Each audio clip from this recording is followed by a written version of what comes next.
أحبتي، إن الحياة على ظهر هذه الحياة موقوتة محدودة، وستأتي النهاية حتما. ستموت، نعم ستموت.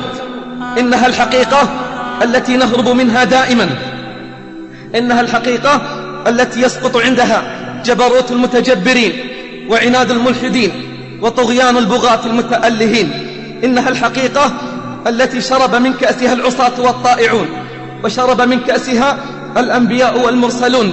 قال الله: وما جعلنا لبشر من قبلك الخلد أفإن مت فهم الخالدون. كل باك سيبكى، وكل ناع سينعى، وكل مذخور سيفنى، وكل مذكور سينسى.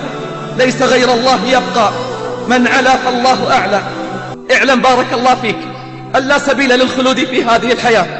اعلم بارك الله فيك أن لا سبيل للخلود في هذه الحياة، فالكل سيموت.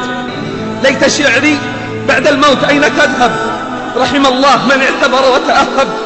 ليت شعري بعد الموت أين تذهب، رحم الله من اعتبر وتأهب.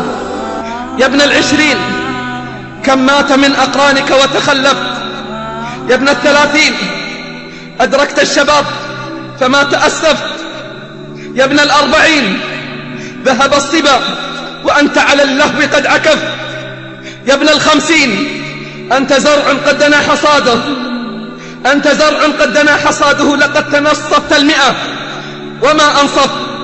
يا ابن الستين هيا إلى الحساب فأنت على معترك المنايا قد أشرفت.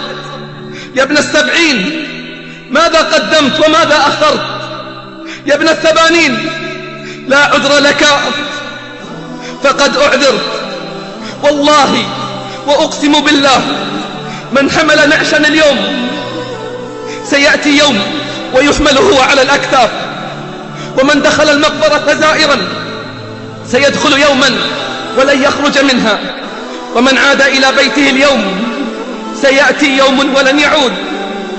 تفكروا أحبتي وتيقنوا، تفكروا أحبتي وتيقنوا أن الموت حق لا بد منه.